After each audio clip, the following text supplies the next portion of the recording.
Again, good morning. It's great to be here. It's a real honor to be part of this conference. When we first moved to Albuquerque, that was the first time we'd heard of Quivira, and we lived across the river, and so we came over. And I've been following the conferences ever since then. And so it's very timely for me to be part of Quivira, because I've been waiting for the native voice to begin moving through the land,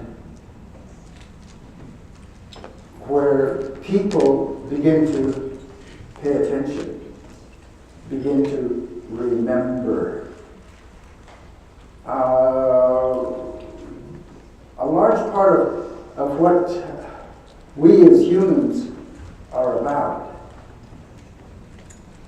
is what we remember. And when everything's going so quickly, things become very confused. So slowing down is a very difficult thing in this time, in this day in which we're living. It's a hard thing to do almost at any time. When I was a child growing up at Quivira, my mother's village in the Pueblo of Laguna, New Mexico, a man sang a special song for me. It was beautiful. My older people have always enjoyed sharing their experiences with me, and I've always had a hunger for songs and stories. So he sang for me. I believe a child can listen and learn. That special song touched on the richness of life in Quivira, Santo Domingo Pueblo. He knew my father was from Santo Domingo and that I was half Santo Domingo. I don't know which half, but he knew somehow. And that is also why he sang to me. The song echoes in my memory like this. I am a spirit entering into the village from the west. I see the cast of light reflecting beyond the broad river, steadily flowing past the people's fields, spread along the river plain, fields laden with crops. As a youth in summer, I saw fields growing alive with corn, beans, chili, squash, melons, onions, cotton, and tobacco. Here among them were the sounds of men's voices out over our fields. Joyous songs. The yellow butterfly maiden, they float on water. The bluebird maidens, smooth, earthen pottery bowls filled with precious water. Now, little tender plants will drink.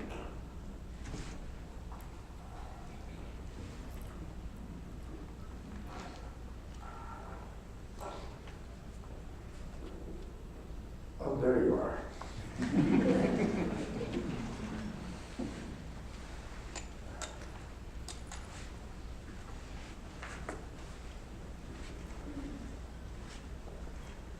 It all begins with water. And maybe that's why the Pope does that. I love that he does that.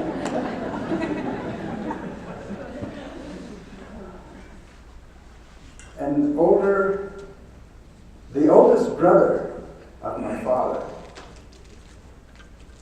he said that It all begins with water. It was an incredible night.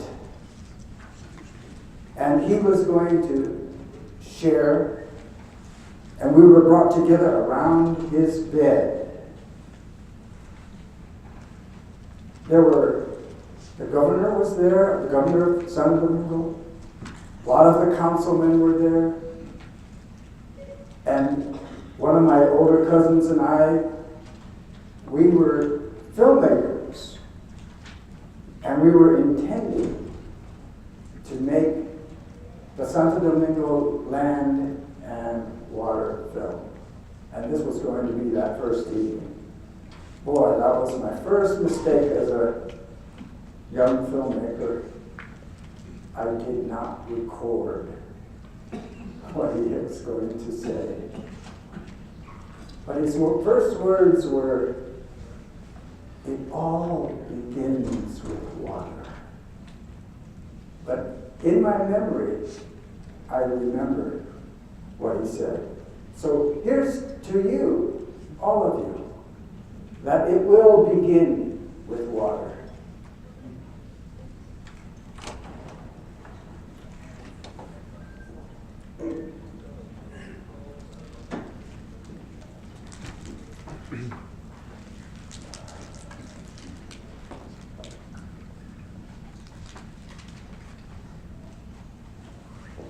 What we're beginning to see here is an idea. And it's always wonderful because everyone, no matter who they are, has an idea. But what we're beginning to see here are not the ideas. We're beginning to become witnesses to a people learning to listen. The story of this nation is such a story by which to learn. Because it's a story about people trying to discover what it means to listen. And what we're beginning to experience are things which are fundamental. They're in the sound. Hey, why you ho na, why you na.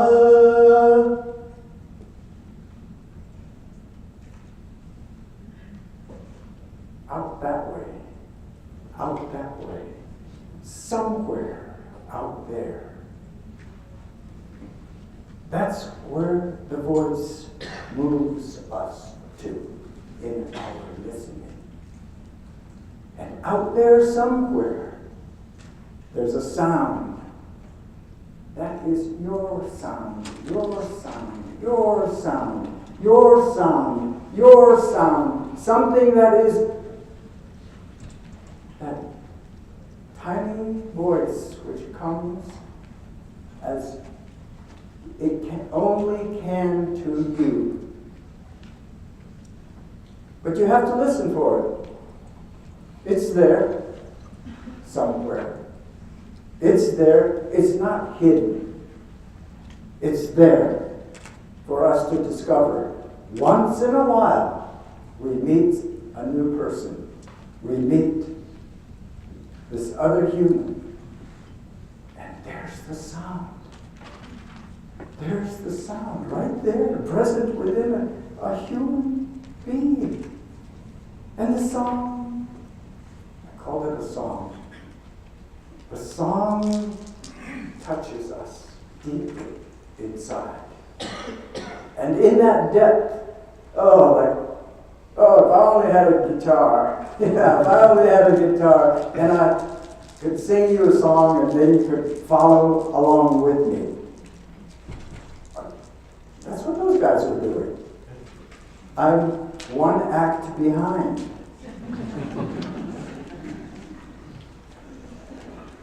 This is the beginning of what I believe has been missing in America for a long, long time.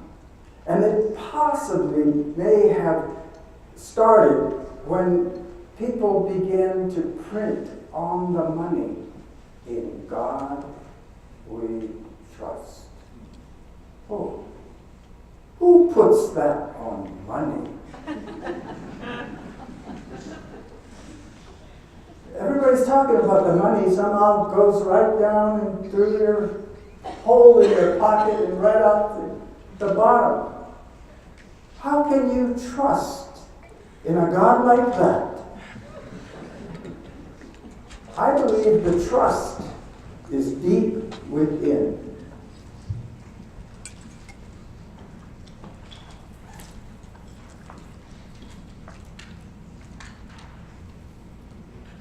At Hamaatsa, which is 320 acres of land.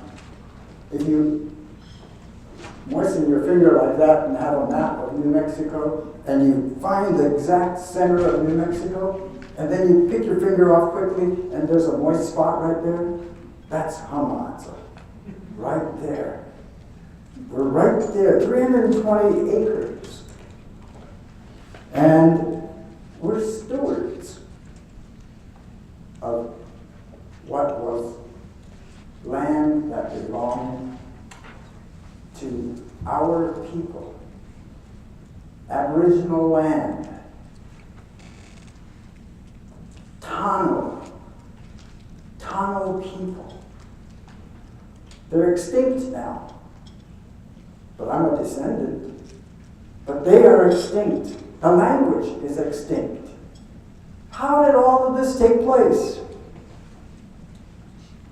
We're stewards of this land. We're a nonprofit organization. And we believe in the slow story. And that's difficult for most people, because it doesn't move in the time frame that's been established. It's a slow story. Why is it a slow story? Because in the beginning was the Word. And if you were listening, that's when the story began. And it continues. And people carry that story. Every human being is a part of that story. But you have to listen. A child can listen and learn. When I was a young boy, growing up at the sheep camp with my grandma and my grandpa, the village was miles away.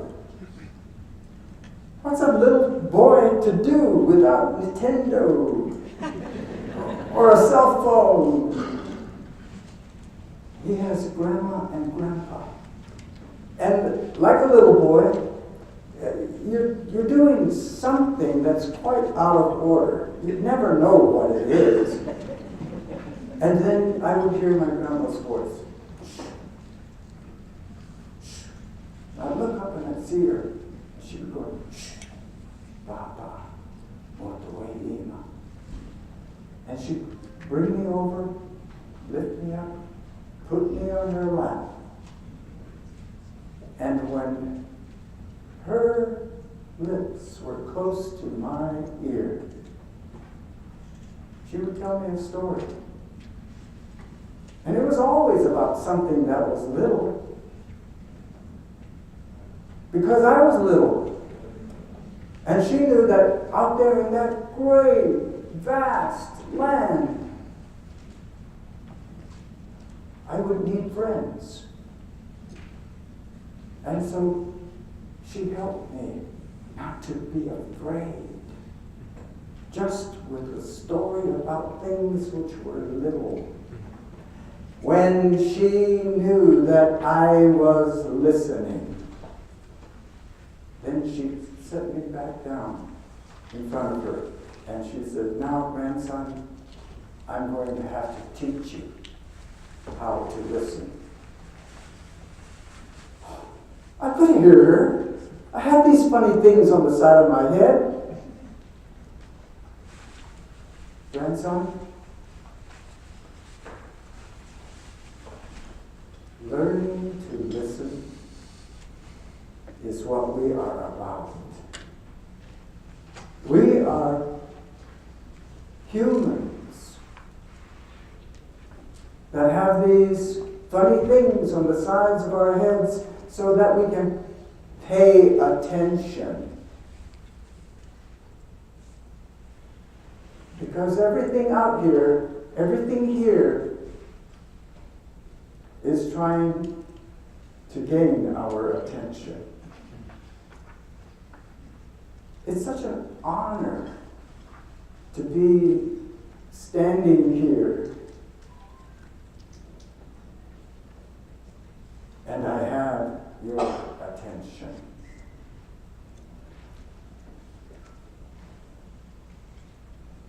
Me so kayo, me wa wai ni makayara, hero tashi wana sa kayara, tano mara le hello. That's a kind of a song that it takes years and years and years and years of listening to begin to understand what is going on. It's not a song that can be translated and suddenly you have its meaning. No. Whenever we have an opportunity to come together and to see one another, in the other are ideas. I said that a while ago. Everyone has an idea. Those ideas are valuable. They're amazing. But it's not me telling you what my idea is. It's me listening to discover what your idea is. Because somewhere in your idea, you are calling my name. You are letting me know that your idea is a part of who I am. But it requires the one thing, that for some reason, this time and this age in which we're living, it's the thing we lack the most. It's called time. As a matter of fact, my little beads don't seem to keep very good time. So I'm always asking somebody, how much more time do I have? Or there's always someone there to prompt me. I need to have someone say, you're running out of time. I have to have someone tell me that. Because I grew up believing I have all the time in the world, and God bless you, thank you, I do. But I'm not on your schedule. And I have to remember that. I'm on this schedule. You see that little bracelet? People have found these fascinating, and now a lot of people are beginning to wear them. They're little leather straps sometimes, just plain. I walked into my grandma and grandpa's house one time, and my grandpa saw that I had one on. I was still small. And he goes, "You know what that is?" And I said, "Well, what?" And he goes, "That thing you have on your wrist. You know what that is?" "I said to him. And he goes, I was saying, "It's a bow guard." And he was saying back to me, "But what's it for?" I said, "So that when I'm shooting my bow and the string won't slap me and hurt." He says, "Is that all?" And I go, "Well, yeah, I think that's all." And he goes, "Then you don't know what it is, do you?" He spoke to me kind of like that, you know. It was really wonderful because I was a little boy, and he was being firm. He said, "That which is around your wrist, which arm is it on?" "My left one, this one." "Yarn, that's it." "Where's your heart?" And I went,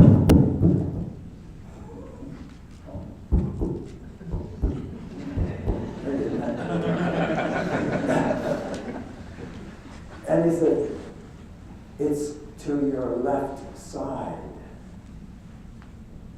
And that's around your wrist is to remind you, you are a living man. And you have a heart that is with you. And that's to remind you that you are protected.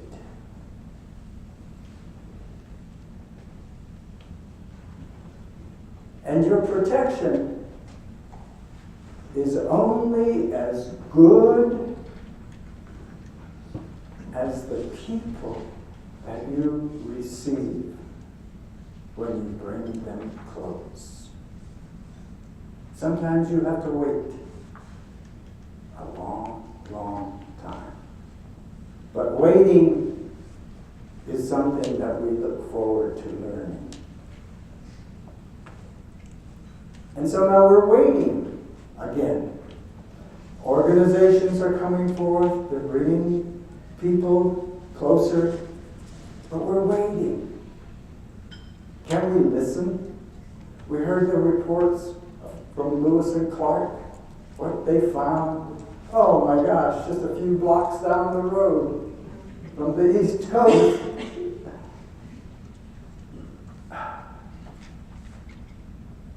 It's all still here. It's the people. It's the us.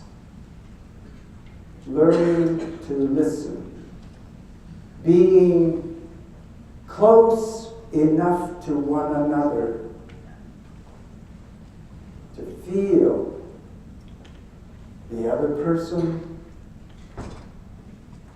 Inventiveness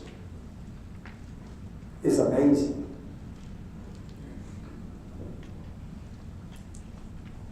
Somewhere in here, there's a match. And I have a match in my hand. And at the tip of that match, can you imagine this? A human figured out how to put fire on the end of a stick. There! What a light!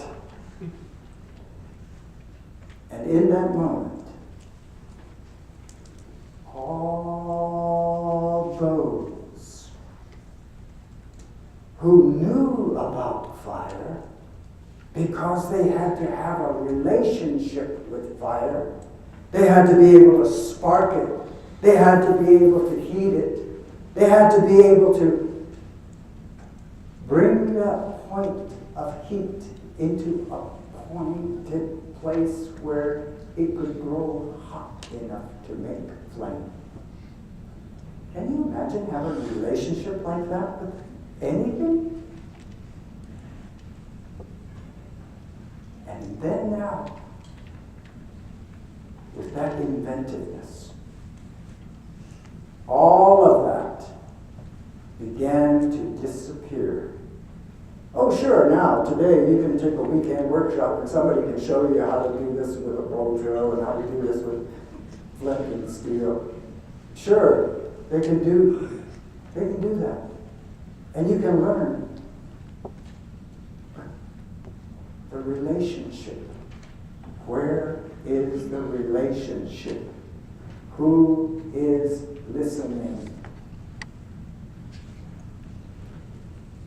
And so Grandma, putting me on her lap, giving that warmth and that touch, I was not a neglected child just because there were not all of the things there that children are supposed to have if they're going to grow up.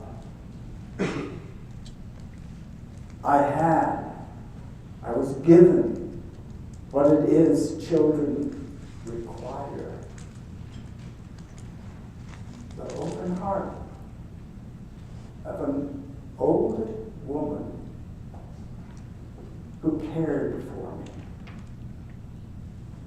gave that love to me. And a man who was my competition. He said, he would always tease my grandma. Now don't get too hung up on this kid, this young guy. Remember where you first laid eyes on me. And they would joke back and forth about who I was in their lives.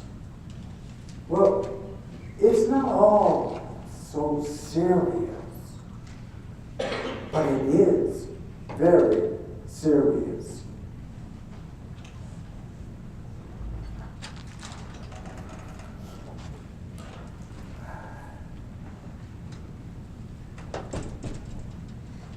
How we grow, plant, care for, and gain the food so that we have food that we can have for ourselves, but food to give away, food to share. One of the best examples that I know of from my personal experience about food is working on a ditch.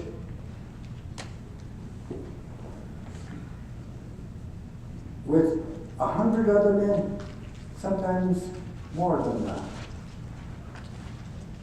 where we're cleaning 25 miles of dirt ditch in the spring. It's an incredible time of people getting together to make way for the water to come onto the land from the river. All of these things are tactile. You're feeling them. You're sensing them. No one is telling you anything. You're following. You're being shown. All these men digging the ditches, cleaning the ditches, and then we have to pass through the village because the ditch runs alongside the village. And there are the women. Oh, they're so happy to see us because the water is going to come flowing past the houses again. And they have their pottery bowls full of water. And when we come along, they take They start throwing water on us, throwing water on us. Everybody's getting drenched as we go past. Everybody's laughing. It's a celebration of how we start over and over and over and over again. It's never complete. We don't live a life where there's an end. We live a life that is preparing for living. Preparing for living. That's why that spirit is so crucial. Is this why in this time, in this age, when you take a bite out of that fast food, there's no food in the fast, and you're fasting now? I don't know.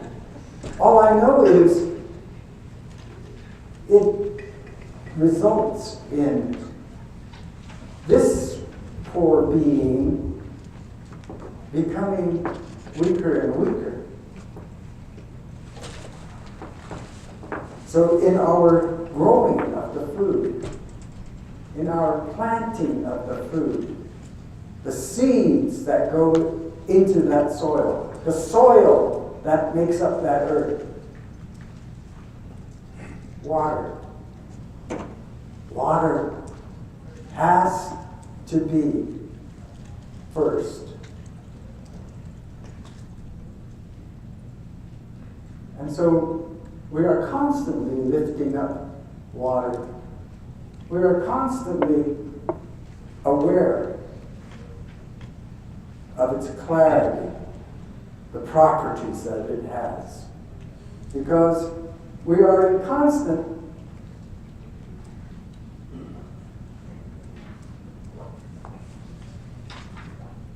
search for replenishment, to be nourished again. And it's interesting. I love to watch the slides that are put up here with the big maps and these little cross sections of country and stuff, because it reminds me of the maps that have been told to me in stories. The Gulf of Mexico, all the way over to Florida, that great big place of water. What is that? What is that?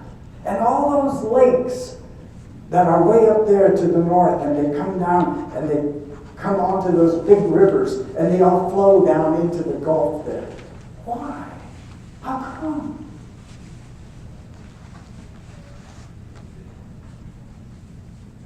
The world, with its North Pole and its South Pole of ice. What's under the poles? Oh, they're starting to melt. Well, one of these days, we're going to find out what's under the poles. And then the stories that we tell, somebody is going to say to us, "Didn't I hear you tell a story like that?" Oh, finally, somebody is listening. Someone is listening. When we finally become humans who are paying attention what one another has to share, then we begin to tap into the slow story. And the slow story is a revelation of the how we are to live in a world that wants us alive. But right now, seems like every chance somebody gets, they can take a few more. That seems to be a trend taking place. I hope it's a trend. I hope that there's a way in which it begins to turn. But it will not be until the story of this nation begins to be told. I heard myself compared to a snake this morning. I loved it. Wow, if I could catch frogs like that, I would. That was a great story. But at the same time, it's a metaphor for what has really happened in this nation. The earth will only respond to the people who will pay attention to what is within the earth. And the way of gaining that attention is with water. Clear, clean water. Oh, that deserves another drink.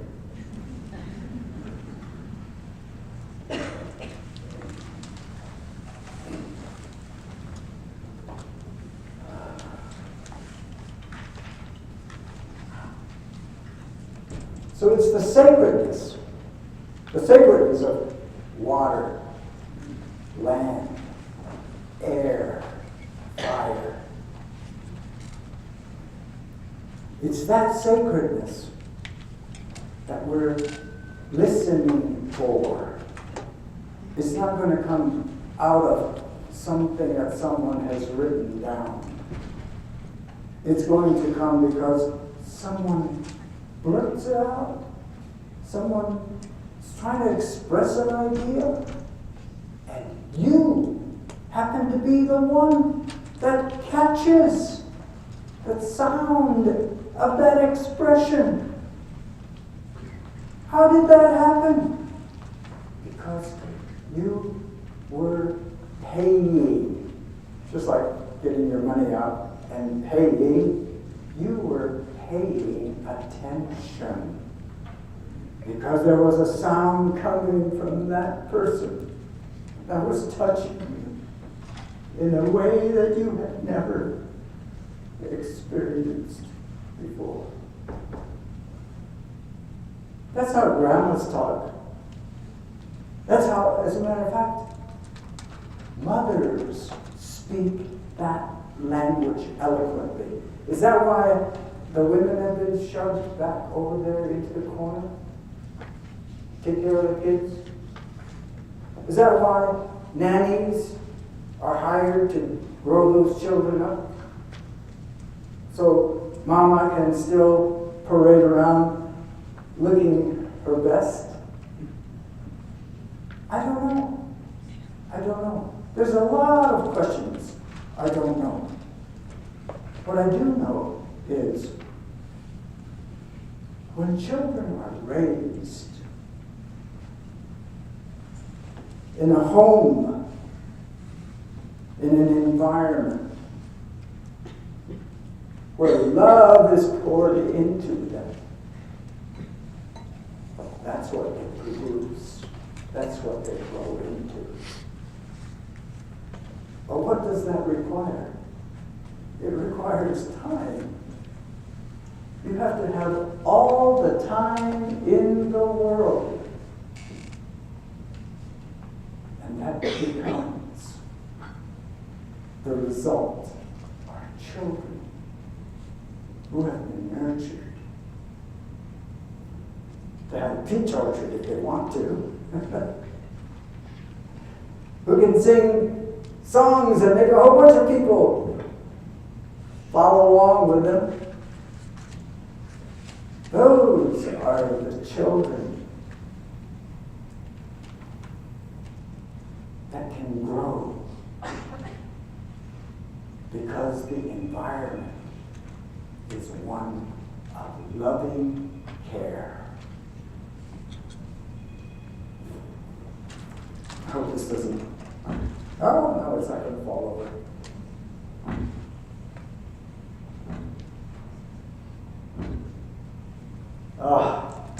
That's a common beat upon wild people.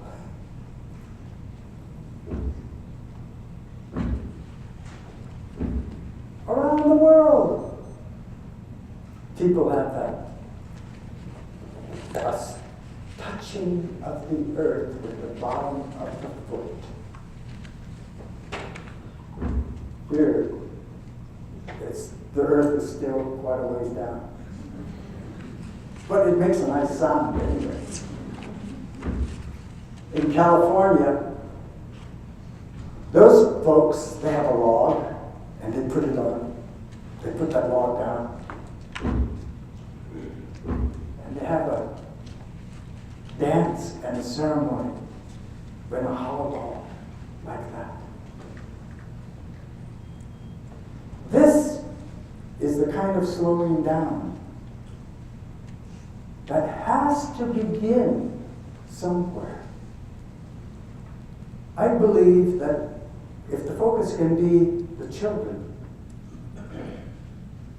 then our focus begins to become clear of why. And so at Hamaatsa, that's really all we're doing there.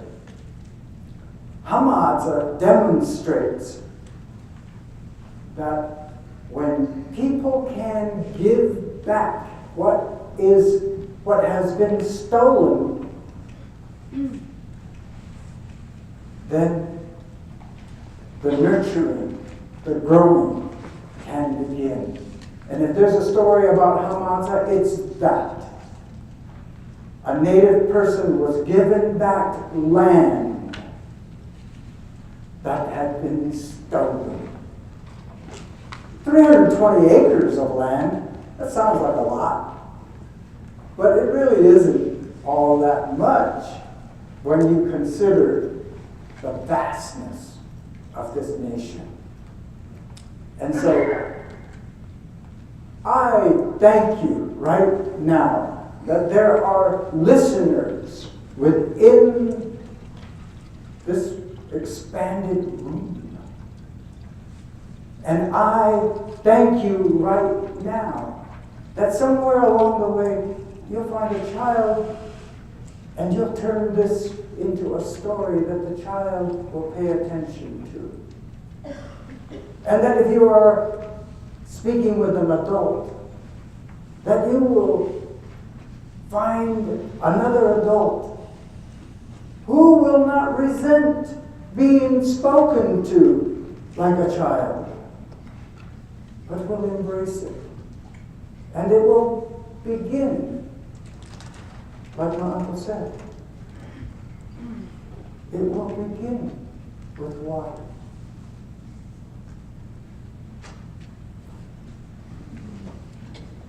Thank you.